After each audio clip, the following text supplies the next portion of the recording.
Tonight, we will tell you a story that reveals a hidden layer of Roman life, a belief so deep it touched their daily rituals, their agriculture, and their understanding of the very forces of nature.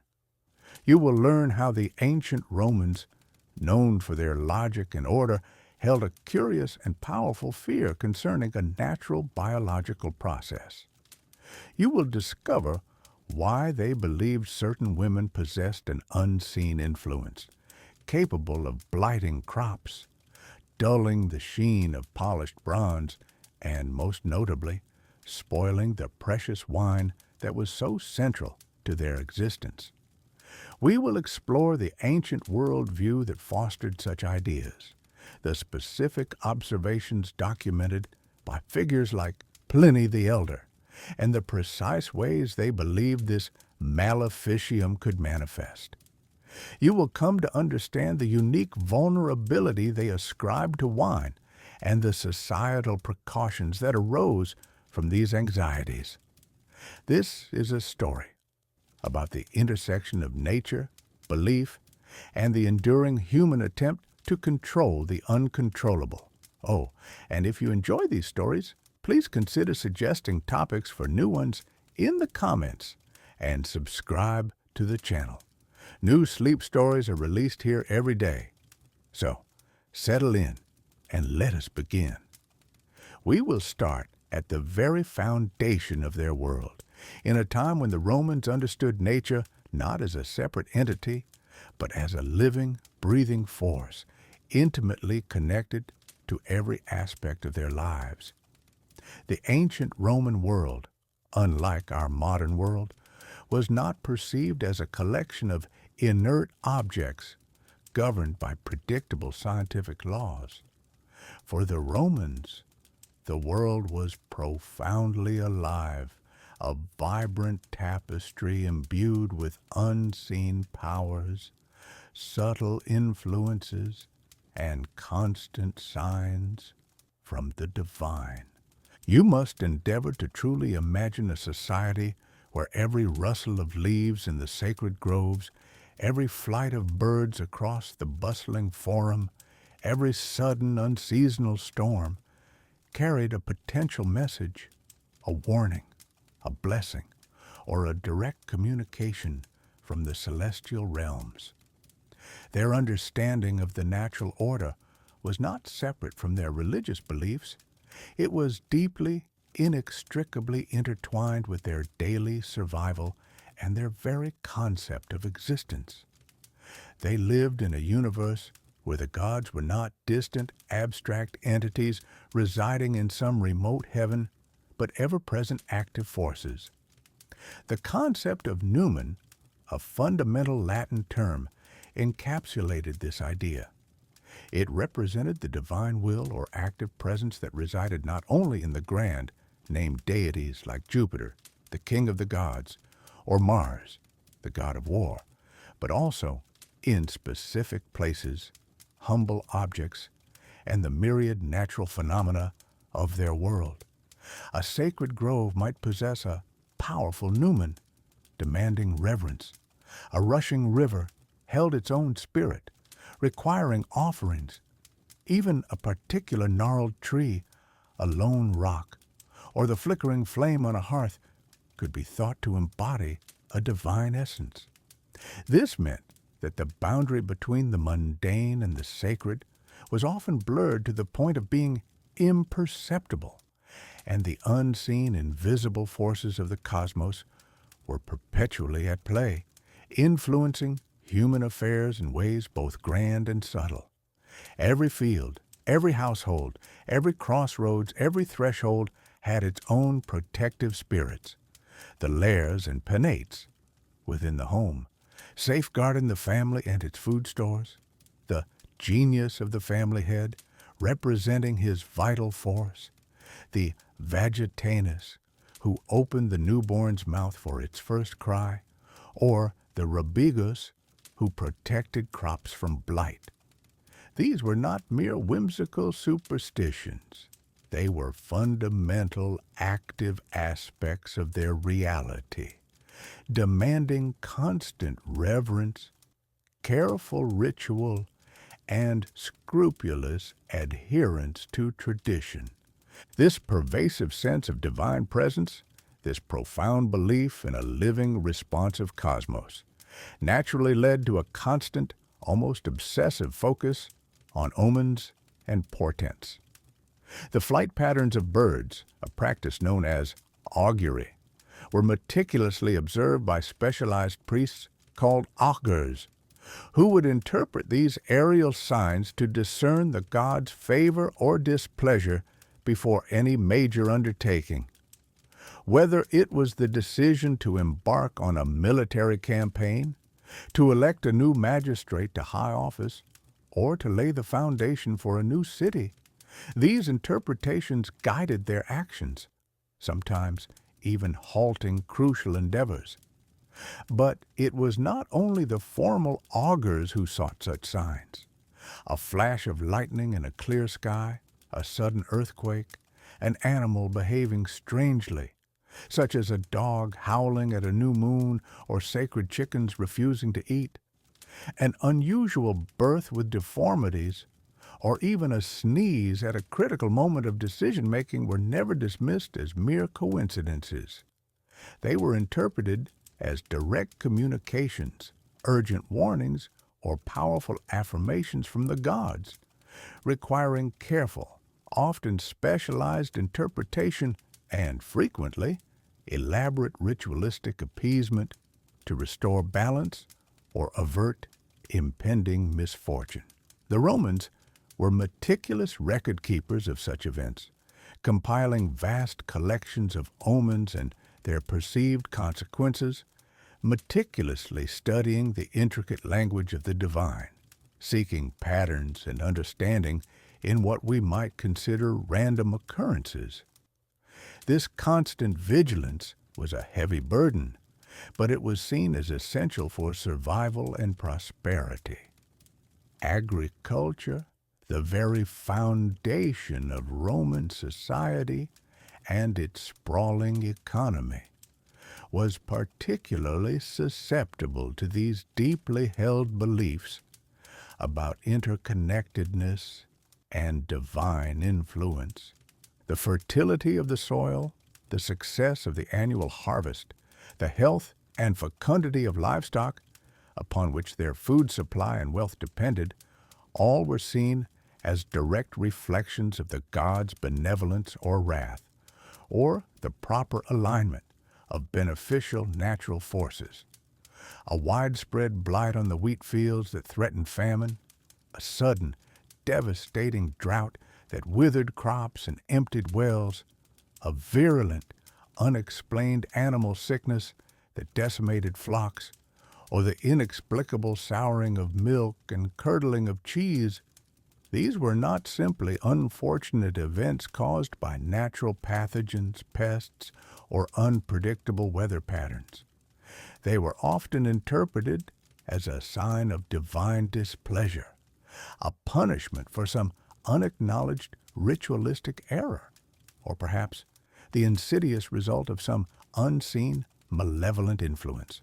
For the Romans, ensuring the Pax Deorum, the peace of the gods, through correct, precise rituals, heartfelt prayers, and scrupulously respectful behavior, was not merely a spiritual exercise. It was paramount to securing prosperity, maintaining social order, and avoiding widespread disaster. They understood that the delicate balance of the natural world and their precarious place within it depended entirely on maintaining this fragile harmony with the divine, and indeed with all the unseen forces that permeated their reality.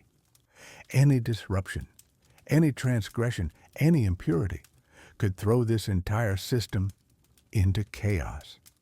This profound worldview fostered a constant, almost innate vigilance in the Roman people. Every action, every ritual, every interaction with the natural world, from the grandest public ceremony to the simplest daily task, had to be performed with precision, reverence, and an acute awareness of its potential spiritual consequences.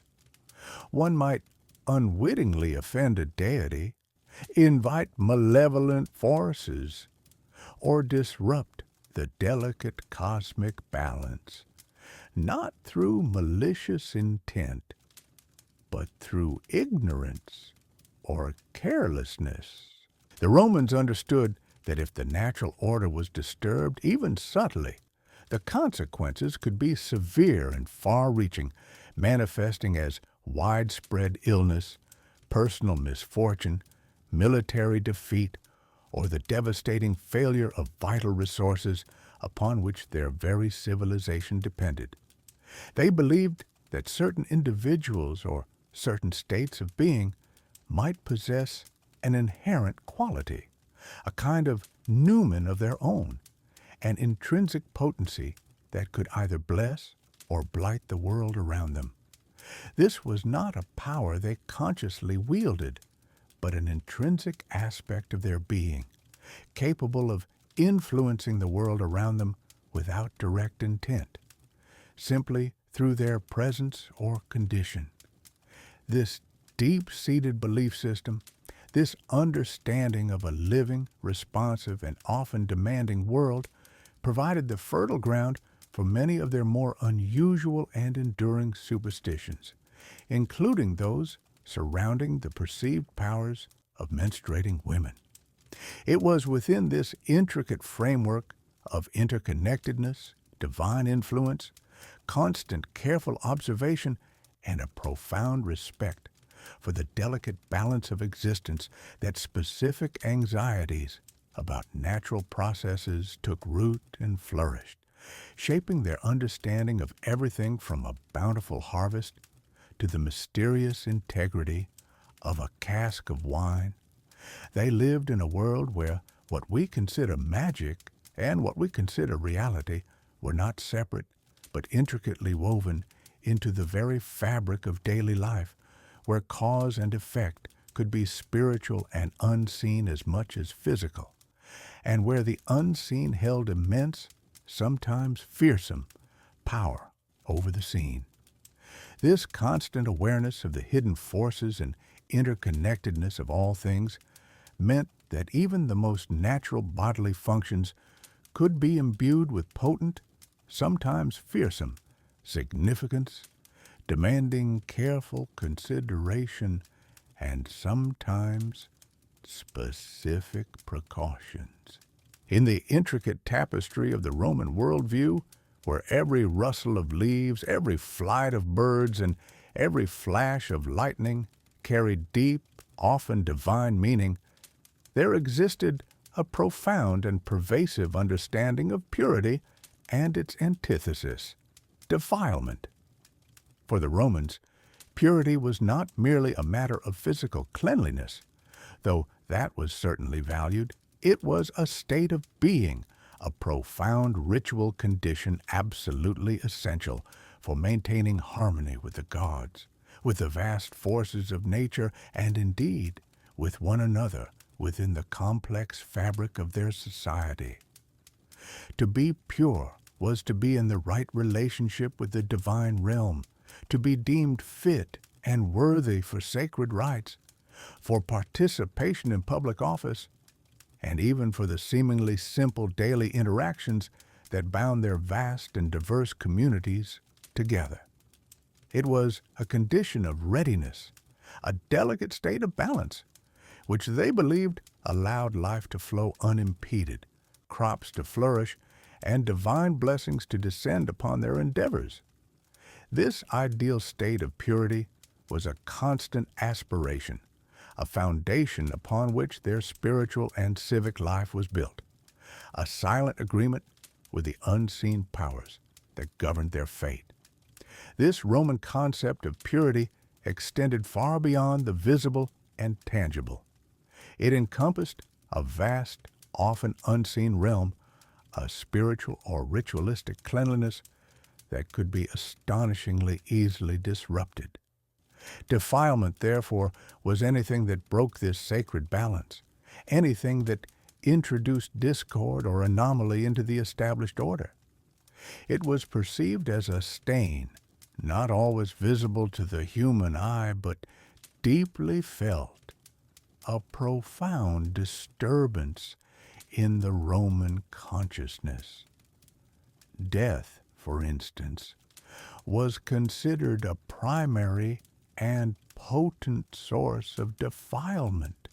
Direct contact with a corpse, attendance at a funeral, or even the profound and natural act of mourning could render a person ritually impure, necessitating specific, often elaborate rites of purification before they could resume their normal place in the social hierarchy or approach the revered altars of the gods.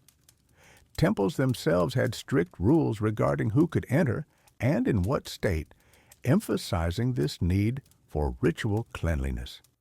Certain natural bodily functions, particularly those involving blood or other significant bodily fluids, were also considered potent sources of impurity, not in a moral or condemnatory sense, but in a purely ritualistic one. These were recognized as natural processes, undeniably part of the human condition.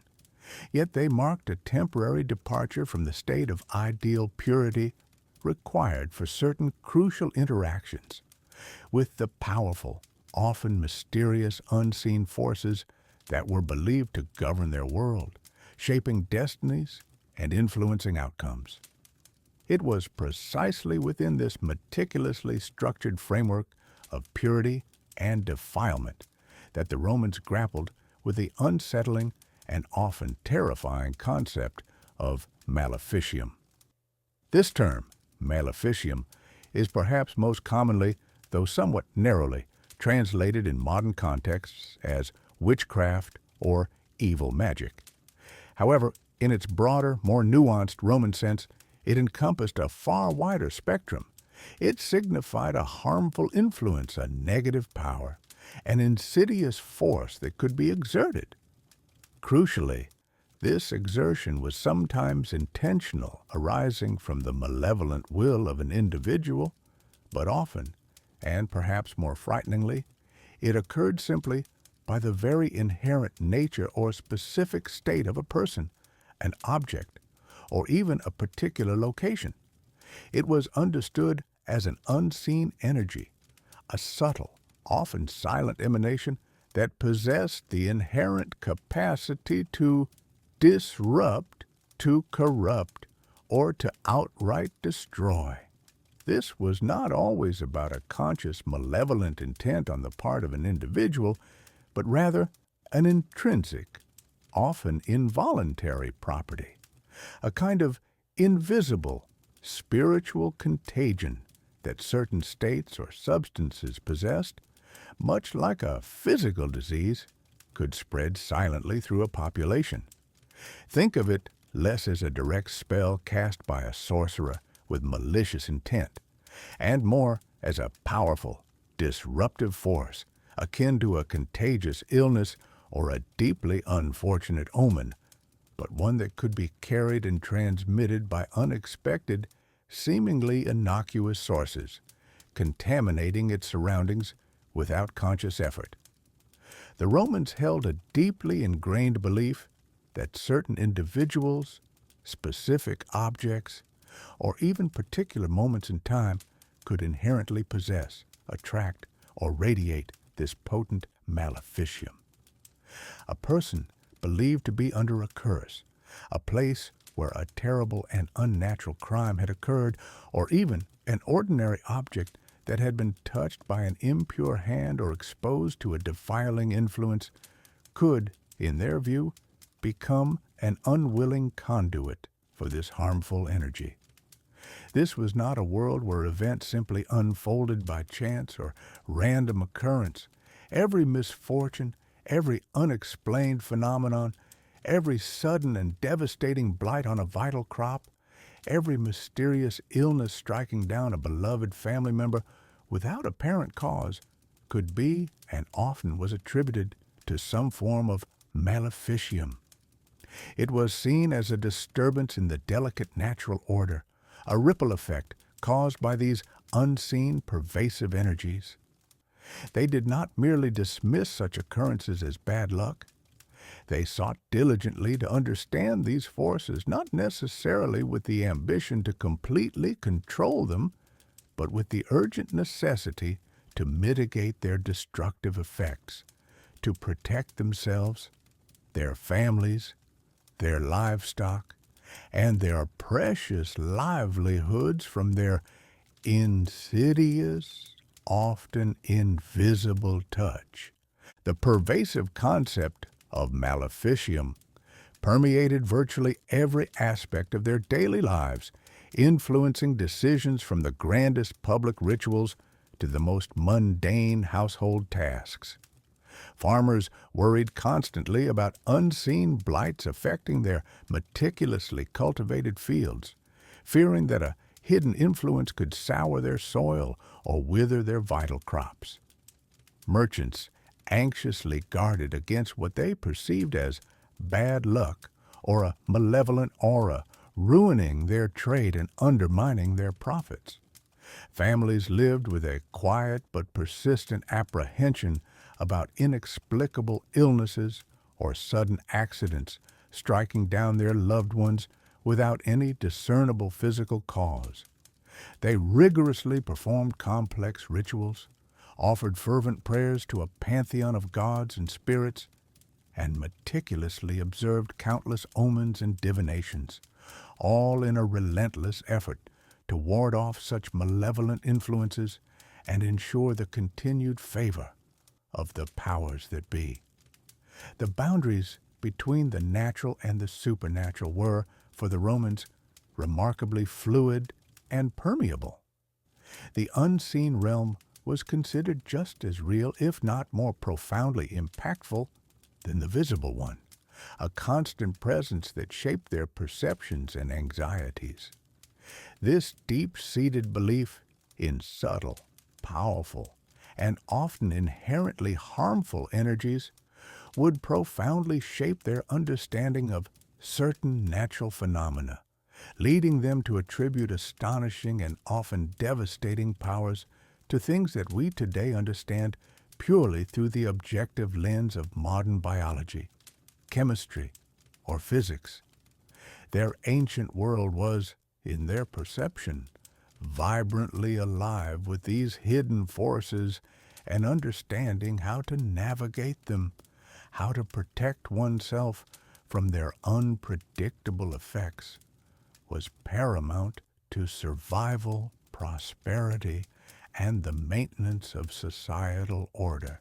The quiet, persistent fear of maleficium was a constant, almost imperceptible undercurrent, a deep-seated anxiety that drove many of their customs, their religious observances, and their practical precautions, all ensuring that the delicate balance of their existence was preserved against the unseen threats that lurked just beyond the veil of everyday perception and tangible reality. This comprehensive framework of purity, defilement, and unseen harmful influences formed the bedrock upon which many of their most curious beliefs, including those concerning the powers attributed to menstruating women, would later be built and understood. The Roman world, as you have come to understand, was a place where the veil between the seen and unseen was remarkably thin, where the mundane often brushed against the miraculous, and where the natural order was believed to be constantly influenced by forces beyond immediate perception. They lived with a profound and pervasive belief in the interconnectedness of all things, a complex tapestry where invisible currents and subtle influences could ripple through the very fabric of existence, shaping destinies, bringing prosperity, or conversely, ushering in misfortune. This intricate worldview gave rise to the concept of maleficium, a subtle, often unseen but deeply harmful influence that could emanate from various sources, disrupting the delicate balance of life and bringing about undesirable outcomes. It was a world where omens were meticulously read in the flight of birds across a cerulean sky, where the success of a bountiful harvest depended not just on diligent labor, but on the careful appeasement and favor of the gods, and where the very essence of reality seemed to hum with an undercurrent of potent, unseen energies. Within this complex and deeply spiritual understanding of existence, among the myriad natural phenomena that stirred both profound awe and a quiet apprehension in the ancient mind, one stood out as particularly potent, undeniably mysterious, and at times deeply unsettling: the monthly cycle of women. For the Romans, and indeed for a multitude of ancient cultures spanning the vast and diverse tapestry of the Mediterranean basin, the Near East, and beyond, menstruation was understood as far more than a mere biological process, a simple bodily function. It was viewed through a lens of immense cultural and spiritual significance, imbued with a unique and inherent power that seemed to touch upon the very essence of life, fertility, and the cyclical rhythms of the cosmos itself. This profound perception was rooted deeply in the fundamental absence of modern scientific understanding. Imagine living in a time when the intricate hidden workings of the human body were largely unknown, shrouded in mystery and speculation. In such an era, the regular, predictable appearance of blood flowing from the body without any apparent injury or illness, and its undeniable mysterious connection to fertility, to the potential for new life, and to the miraculous act of childbirth, seemed to defy any simple, rational explanation. Such a phenomenon, so fundamental to human existence yet so utterly inexplicable through ordinary means, inevitably led to interpretations that ventured far beyond the purely physical realm, entering instead the domains of the sacred, the deeply taboo, or the strangely, inexplicably powerful. In a world where every natural occurrence, from the sudden, violent fury of a summer storm to the quiet, persistent miracle of a sprouting seed pushing through the earth, was interpreted as a direct manifestation of divine will, a message from the gods, or as irrefutable evidence of hidden, potent forces at play, the human body itself was perceived as a microcosm, a smaller, mirroring reflection of this grand cosmic natural order. The body, like the world, was believed to possess its own inherent powers, its own intricate rhythms echoing those of the greater cosmos. The monthly flow of a woman was thus seen as a stark, undeniable, and deeply visceral manifestation of her unique biological rhythm, a rhythm that seemed to connect her directly to the very forces of creation and regeneration. Yet, paradoxically, it was also believed to be connected to forces that could, under certain specific circumstances, undermine and even destroy that very creation, bringing about blight and ruin.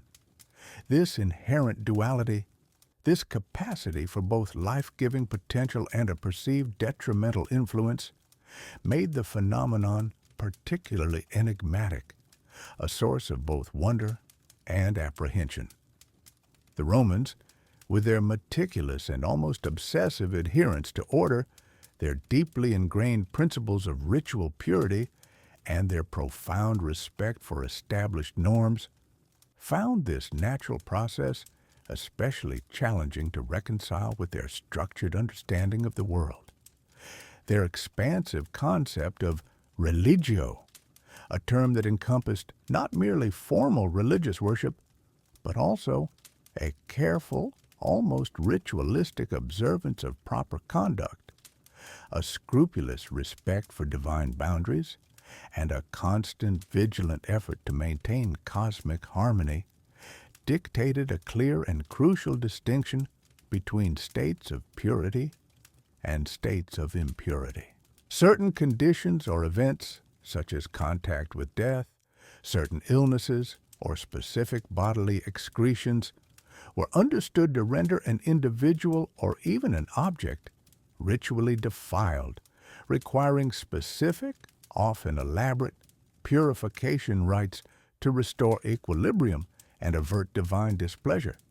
Menstruation, with its undeniable association with blood, a substance universally recognized as profoundly potent, linked both to the vibrant force of life and, conversely, to the grim reality of death and decay, and its cyclical recurring nature often placed women in a state that was considered ritually ambiguous, if not outright impure, in certain specific contexts. This was not, it is absolutely crucial to understand, primarily a moral condemnation of women. Instead, it was a profound and deeply practical concern for maintaining the delicate, precarious balance between the human realm and the divine, between the desired state of order and the ever-present lurking threat of chaos. The power attributed to menstruating women was perceived as inherent, an intrinsic, and unavoidable aspect of their very being, rather than a conscious choice, a magical skill, or an acquired ability. A woman did not choose to menstruate. It was a fundamental, involuntary, and inescapable rhythm of her existence. This inherent and uncontrollable nature made the phenomenon even more mysterious, more difficult to categorize, and for many in the ancient world, more unsettling. It was perceived as a raw force of nature, operating silently and powerfully within the human form, an internal ebb and flow that mirrored the great, irresistible tides of the sea and the inexorable changing seasons. Yet, unlike those external forces, this internal power could, according to their deeply held beliefs, exert a tangible and sometimes profoundly negative influence on the external world around it, reaching out from the individual to affect crops, animals, and even inanimate objects. This was not a sweeping universal disparagement of women themselves, but rather a specific and deeply ingrained interpretation of a potent biological process, filtered through a complex cultural and religious framework that emphasized the potential disruption and inherent potency of anything that deviated from perceived norms of purity and established order. The very act of shedding blood, without any apparent injury or illness, was seen as an extraordinary and deeply profound event, a mysterious occurrence capable of altering the very fabric of the world around it. This underlying pervasive perception laid the crucial groundwork for the specific, astonishing beliefs that would later be meticulously documented by Roman scholars and naturalists. These beliefs attributed to menstruating women extraordinary and often destructive capabilities, powers that seemed to defy the ordinary observable laws of nature and instilled a deep-seated apprehension in the Roman mind, a quiet fear that often manifested in surprising and practical ways, particularly concerning substances as vital and transformative as wine. In the Roman mind, there was no substance more profound, more intrinsically linked to existence itself than blood. It was the very essence of vitality, flowing through veins, sustaining breath, and fueling action. You can imagine the Romans, keenly observant of the natural world around them, recognizing its undeniable power. They saw it in the warm flow that pulsed beneath the skin, the scarlet hue that marked the difference between life and its cessation. This vital fluid was believed to carry the very spirit, the anima, of an individual, containing not just physical energy, but also a person's inherent character, their strengths, and even their fate. It was a visible manifestation of life's precious and fragile nature. This profound respect for blood's life-giving power was deeply woven into the fabric of Roman society and religion. In their elaborate rituals, blood often played a central, if sometimes unsettling, role. Think of the solemn sacrifices offered to the gods, where the blood of an animal, carefully shed, was believed to be the most potent offering, a direct conduit to the divine realm. It was seen as an act of appeasement, a way to secure divine favor, or to purify a space or a person. The Romans believed that by offering this concentrated life force, they could influence the vast, unseen powers that governed their world. It was a tangible connection between the mortal and the immortal, a sacred currency exchanged in the most serious of dealings. You can almost hear the hushed reverence, the quiet prayers, as the blood was collected and presented, a vital link forged in the heart of their ceremonies. Beyond the temples, blood also solidified the most unbreakable of human bonds. Oaths, particularly those of utmost importance, were often sealed not merely with words, but with a symbolic or actual shedding of blood. Imagine a group of soldiers standing together, perhaps pricking their fingers to mingle their blood, binding themselves in an unbreakable pact of loyalty and shared destiny.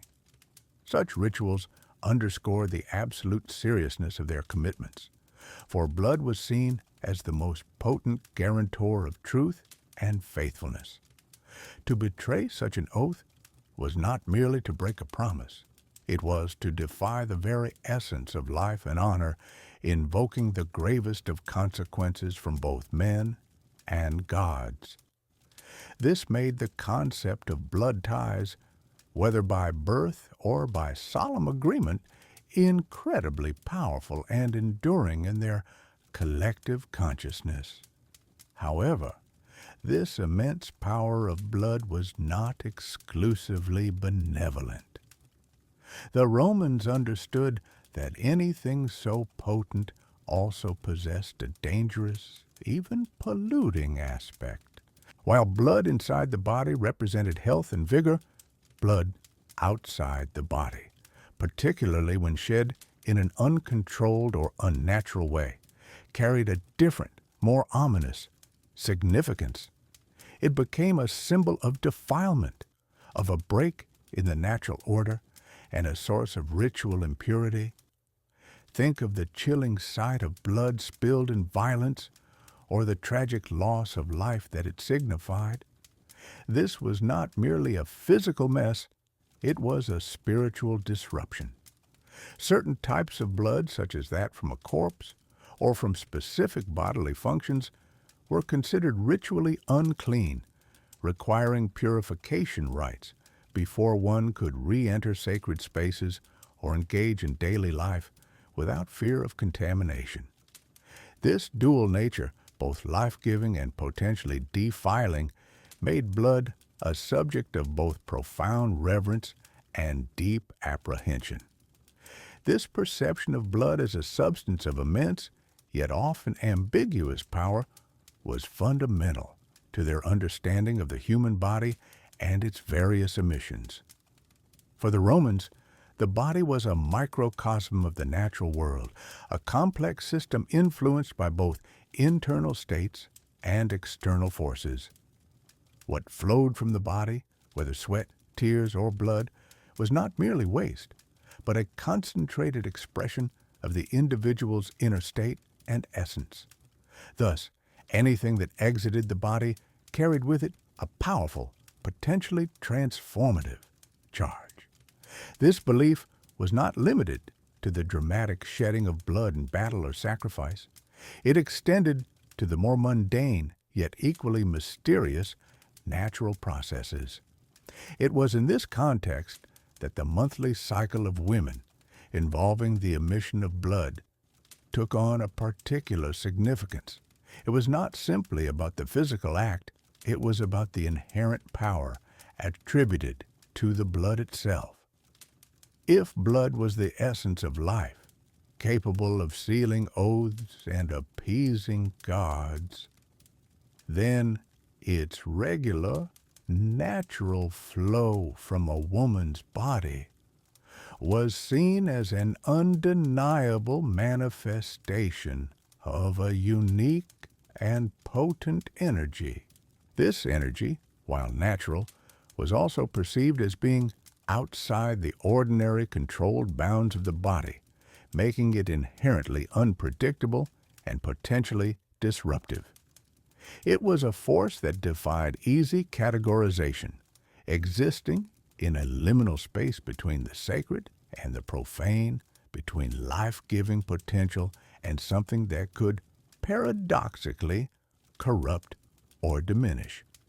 This perspective created a framework where something as natural as menstruation could be interpreted as a source of powerful, yet potentially harmful influence on the delicate balances of their world. This deep-seated belief in the transformative and often unsettling power of blood laid the groundwork for many of their later superstitions and anxieties concerning women's bodies and their perceived effects on the environment around them. It was a world where the invisible currents of power were as real, if not more real, than the tangible objects they could touch and see. To truly understand the depth of these anxieties, these profound Roman fears surrounding menstruation, we must now turn our attention to one of the most prolific, influential, and utterly indefatigable Roman authors of the 1st century A.D., Gaius Plinius Secundus, known to history and indeed to all subsequent generations as Pliny the Elder. He was a figure of immense standing in Roman society, a man who wore many hats throughout his long and distinguished career. He served as a high-ranking naval and army commander, demonstrating his strategic acumen and leadership in various campaigns.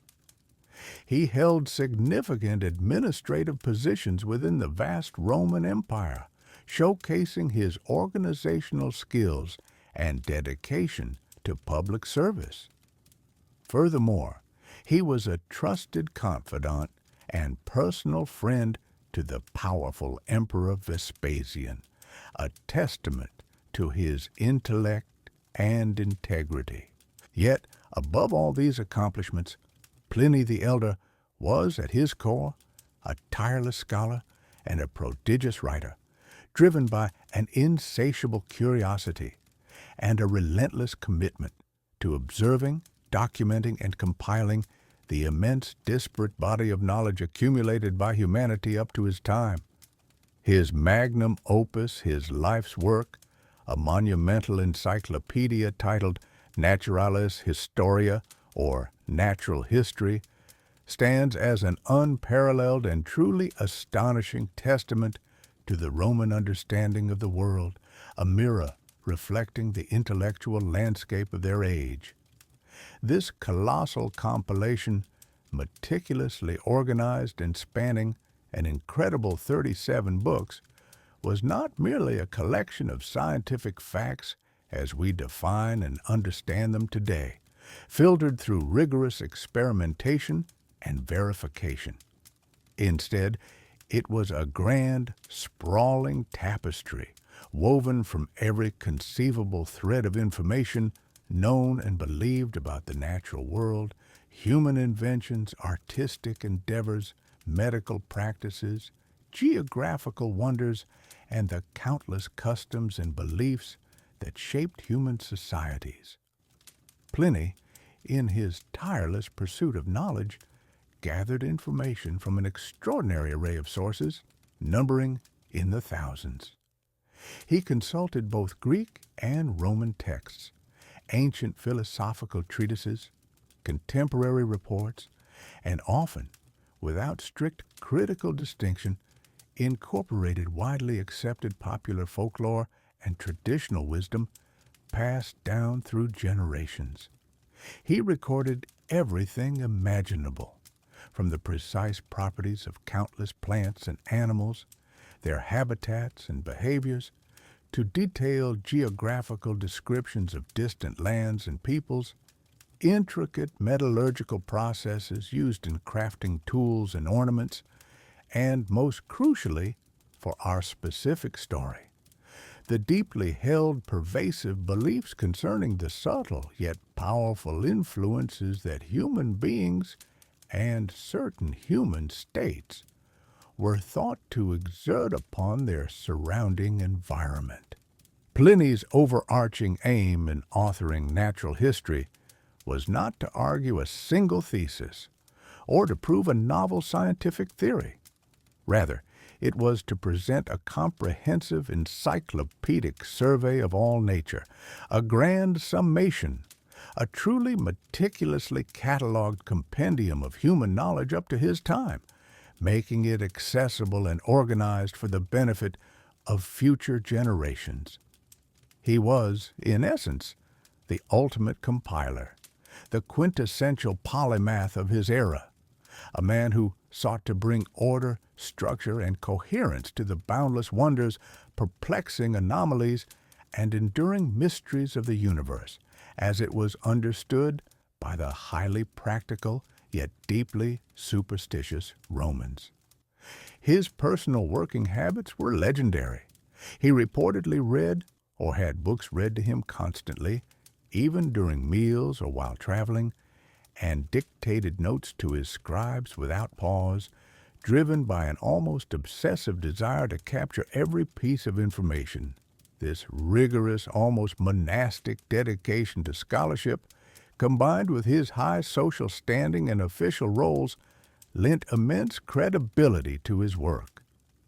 For many centuries after his tragic death, during the eruption of Mount Vesuvius in 79 AD, natural history remained the primary reference work, the unchallenged authority for scholars, physicians, farmers, and educated individuals across the Roman Empire and beyond.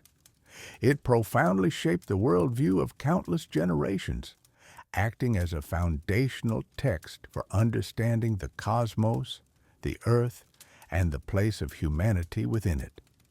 Because it was considered the authoritative text on almost every subject it covered, lending immense weight and legitimacy to the observations and beliefs it contained, its influence cannot be overstated. When Pliny recorded something, it was not merely an opinion.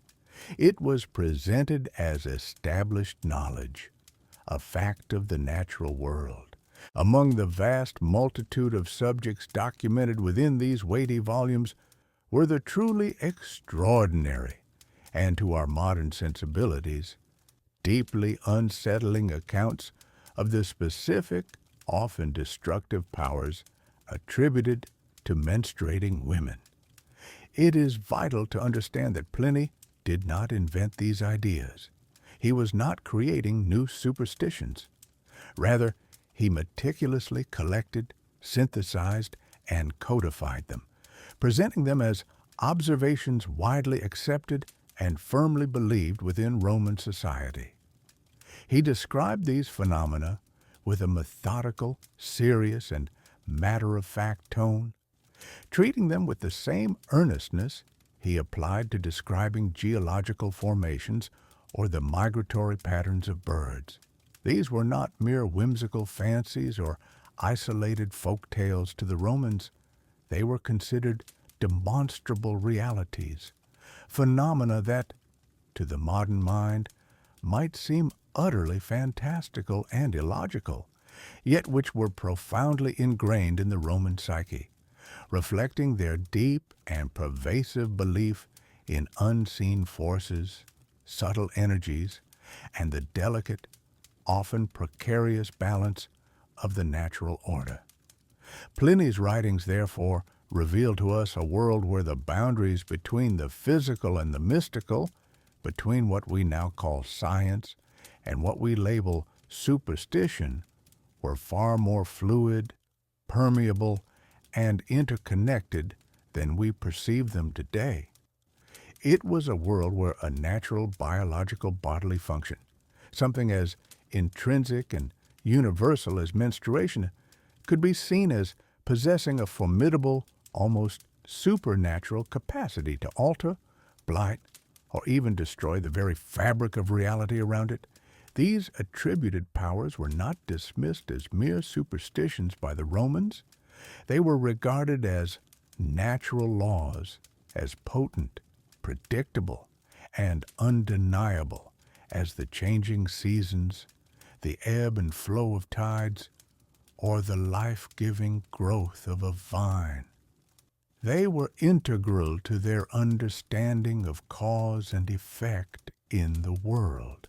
Pliny's detailed accounts, compiled with such scholarly rigor and presented with such authoritative conviction, therefore offer us a unique, invaluable, and profoundly illuminating window into the specific fears, anxieties, and practical precautions that permeated Roman daily life. They shaped agricultural practices, domestic arrangements, and social interactions, particularly concerning the cultivation, preservation, and consumption of their most cherished and economically vital product, wine. His work serves as a foundational text for understanding not just the Roman scientific view, but their complete worldview, blending observation with deeply held cultural beliefs about purity, pollution, and the powerful unseen currents that govern the universe. It is through Pliny that we truly grasp the scope of what Romans believed a menstruating woman could do to their world. And so, Pliny the Elder, a keen observer and prolific writer, meticulously documented these deeply ingrained beliefs within his monumental work, Natural History. He collected and cataloged a vast array of observations, both empirical and anecdotal, reflecting the Roman understanding of the world around them. For Pliny, these were not mere superstitions, but phenomena worthy of serious study, part of the intricate, often mysterious workings of nature. He presented them as established facts, widely accepted and integrated into the daily fabric of Roman life and thought.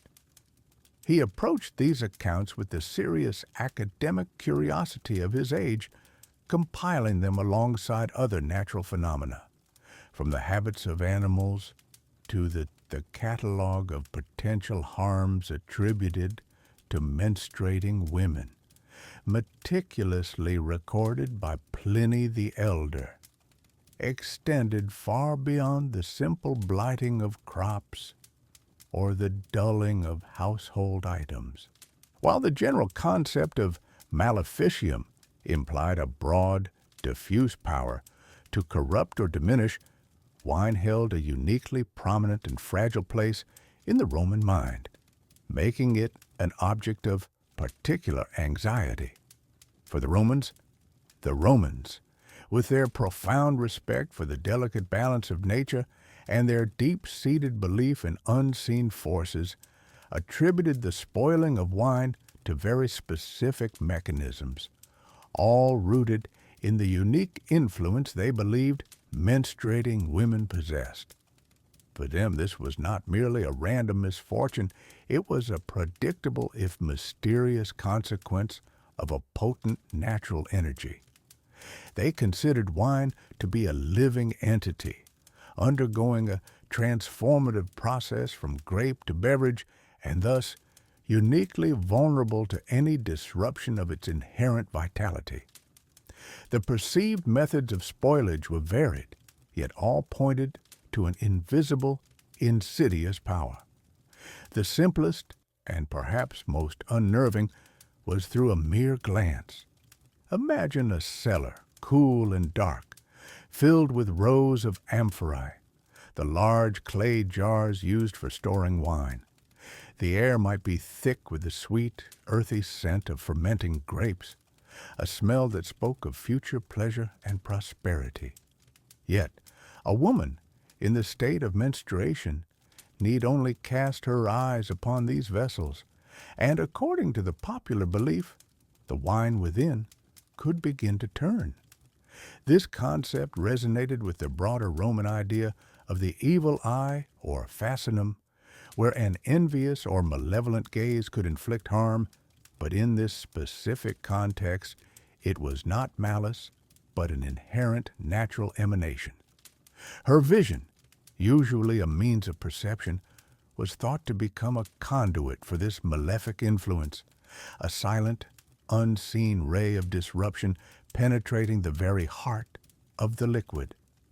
It was a fear of passive, unwitting destruction, a power that required no conscious intent to wreak havoc. Beyond the glance, physical touch was also considered a potent vector for this deleterious effect. If a menstruating woman were to touch a wine barrel, a fermenting vat, or even the grapes themselves during the harvest, the result was believed to be equally, if not more, ruinous. The transfer of this polluting essence through direct contact was seen as a more immediate and undeniable form of contamination. A hand that might typically nurture or prepare food was, in this specific state, believed to possess a transient quality that could curdle and corrupt. This fear extended to the very process of winemaking. Vintners, those meticulous guardians of the grape, would take extreme precautions to ensure that no such contact occurred during the crucial stages of fermentation and aging. The careful pressing of grapes, the delicate balance of yeast, the long, patient wait for the wine to mature, all could be undone by a single, accidental touch. It implied a profound vulnerability in the wine, a sort of permeable membrane that could absorb and react to these unseen forces. The very essence of the wine, its anima or spirit, was thought to be so sensitive that it could be corrupted by even the slightest contact with this perceived negative energy. Perhaps the most pervasive and difficult to guard against was the threat of mere proximity. The Romans believed that the presence of a menstruating woman, even without a direct glance or touch, could be enough to spoil wine. This suggests a belief in an atmospheric emanation, a subtle field of influence that radiated outwards, affecting its surroundings. Picture a bustling Roman villa where the ground floor might house the family living quarters, while below, in the cool subterranean cellars, the precious wine was stored. The very air in the vicinity of a menstruating woman was thought to carry this corrupting quality, a kind of invisible miasma that permeated the space. This meant that the constant vigilance required was immense. It wasn't just about preventing direct interaction, it was about managing spatial relationships, about ensuring a specific form of separation that was difficult to maintain in the close-knit confines of Roman life. This belief underscored the idea that the power was not merely within the woman, but that it emanated from her, subtly altering the very fabric of the air around her, which then in turn affected the sensitive wine. The consequences for the wine itself were described with vivid alarm. A once clear, vibrant liquid, brimming with the promise of flavor and good cheer, would undergo a horrifying transformation. It would begin to turn cloudy, losing its inviting transparency, becoming murky and opaque, as if a veil of decay had been drawn over its surface. The rich, complex aromas, the very bouquet that defined a fine vintage, would vanish, replaced by a sour, acrid stench, the unmistakable smell of spoilage. The taste, once a delight, would become bitter, sharp, and utterly unpalatable. In the most severe cases, the wine would completely sour, transforming into undrinkable vinegar, an outcome that, while useful for other purposes, represented a total loss for the intended beverage.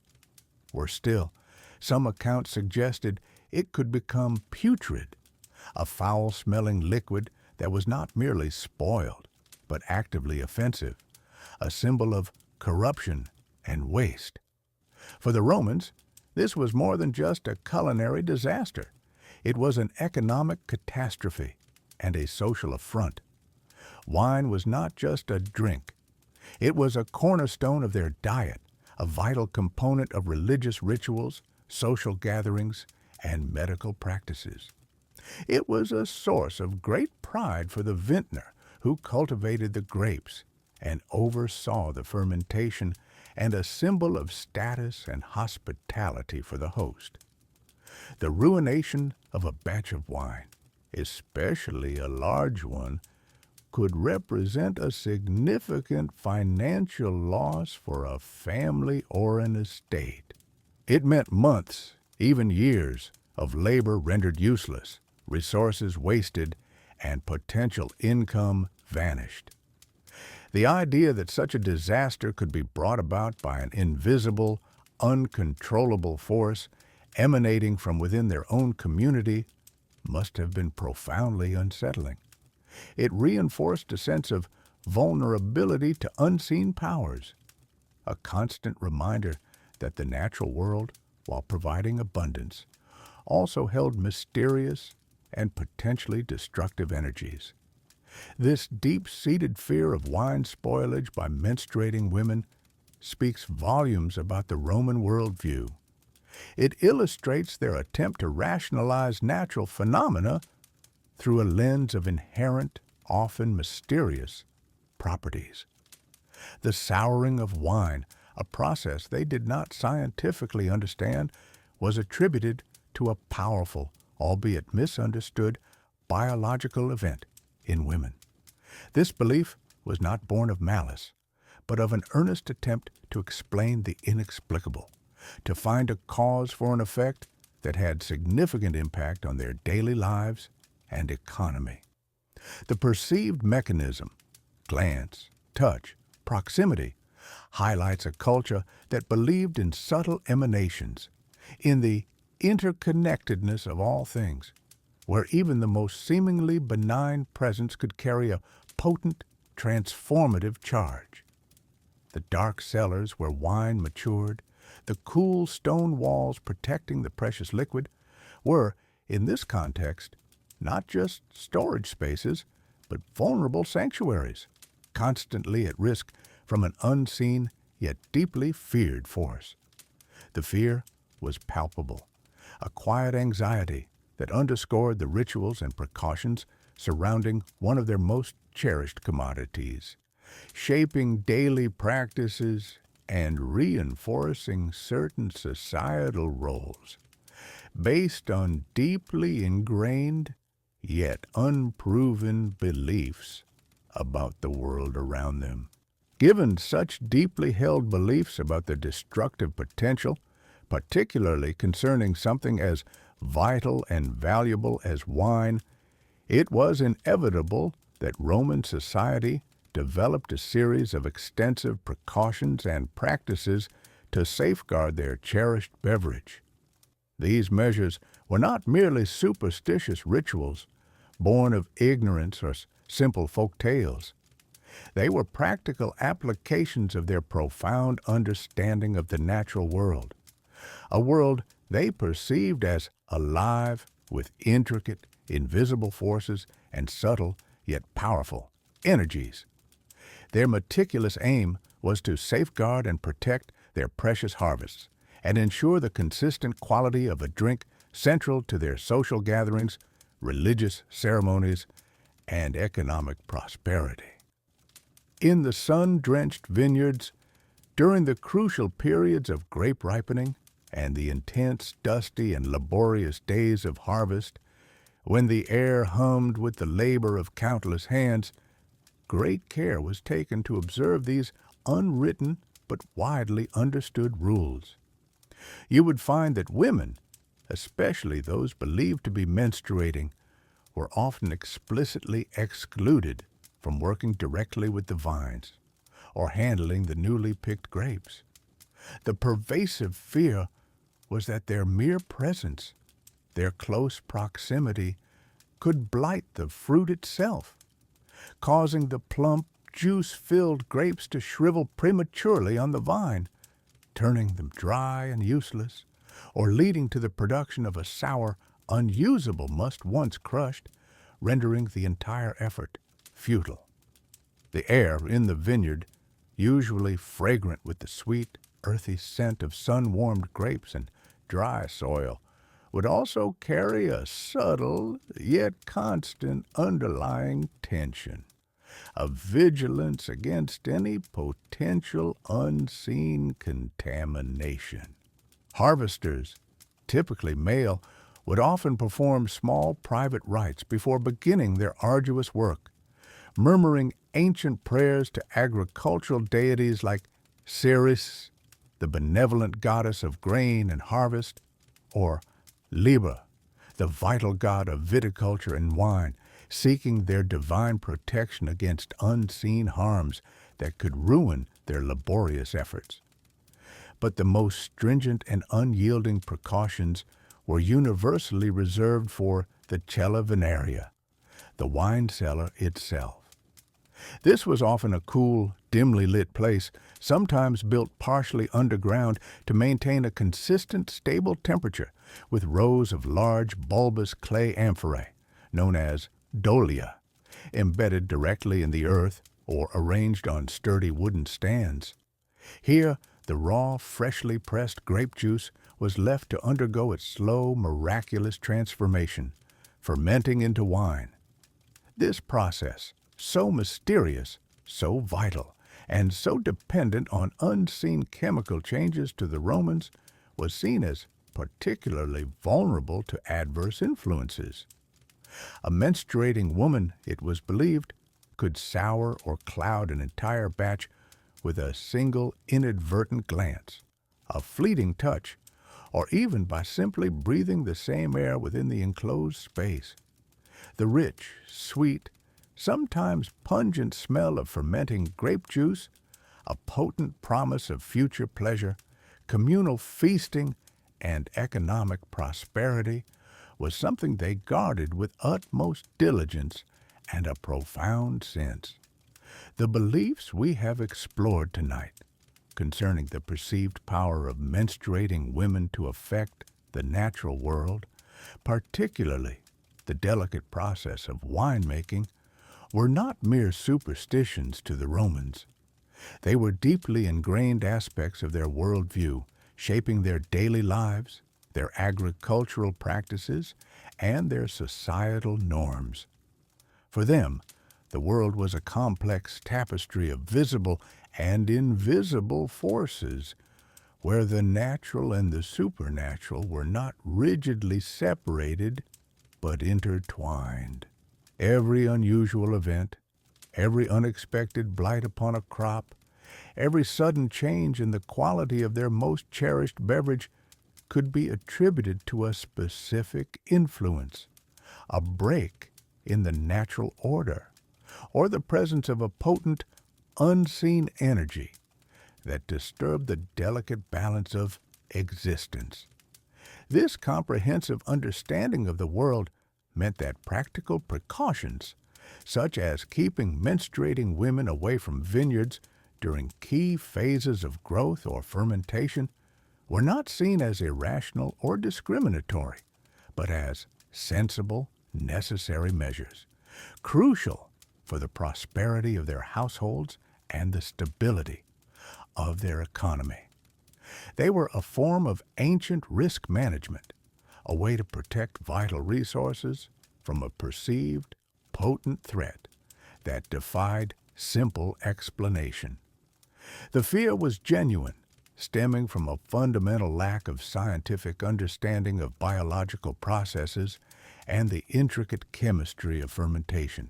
When wine turned sour unexpectedly or crops failed despite diligent care, the Romans sought explanations within their existing framework of knowledge, and the concept of maleficium, a harmful, almost magical influence, provided a coherent, if scientifically inaccurate answer that allowed them to impose order on a chaotic world. In our modern world, we approach these phenomena with a fundamentally different lens. Our understanding of microbiology explains fermentation as the intricate work of microscopic yeast, transforming sugars into alcohol, and spoilage as the result of undesirable bacteria or oxidation processes. We know with certainty that the presence of a menstruating woman has absolutely no chemical or biological effect on wine, its fermentation, or its quality. Yet, it is important to remember that the Romans were operating without microscopes, without germ theory, without a comprehensive understanding of human physiology, and without the vast accumulated knowledge of scientific inquiry that we possess today. Their observations were based on correlation, not causation, leading them to link the natural cyclical processes of women with perceived vulnerabilities in their agricultural endeavors, particularly in the highly sensitive realm of winemaking. These ancient beliefs, however, reveal more than just a scientific void. They speak to a profound human tendency that transcends time and culture, the desire to understand and, crucially, to control the unpredictable. From the earliest times, humanity has grappled with the mysteries of life, death, fertility, and decay. Menstruation, a visible and cyclical biological process unique to women, often became a focal point for these anxieties, especially in societies reliant on natural cycles for survival. Its connection to fertility and the very essence of life made it both sacred and, in some interpretations, potentially dangerous or polluting. This duality, this sense of awe mixed with apprehension, is a recurring theme across many ancient cultures, not just in Rome, but it found a particularly specific expression there. The Roman case, particularly with wine, highlights how these generalized fears could manifest in very specific, practical ways, impacting daily life and social structures. Wine, as we have discussed, was far more than just a beverage. It was a cornerstone of their economy, their daily diet, their religious rituals, and their social life. Its purity and quality were paramount, essential for both survival and celebration. The anxiety surrounding its potential spoilage was therefore immense, and any perceived threat, however unfounded by modern scientific understanding, was taken with utmost seriousness. The belief that a woman's gaze or touch, particularly during menstruation, could curdle wine or wither vines, placed a heavy, often unspoken burden on women, subtly reinforcing their separation from certain spheres of public and economic life, even if the primary intention was simply the protection of a valuable and vulnerable commodity. This legacy of belief, though based on a pre-scientific understanding of the world, reminds us of the extraordinary power of narrative and perceived cause and effect in shaping human societies. It shows how deeply held convictions, passed down through generations, can profoundly influence human behavior, create enduring customs, and even dictate social roles and opportunities. While we can now confidently dismiss the scientific basis of these Roman fears, the underlying human impulse to seek patterns, to attribute agency to unseen forces, and to protect what is valuable remains a constant thread throughout history, even in our own technologically advanced age.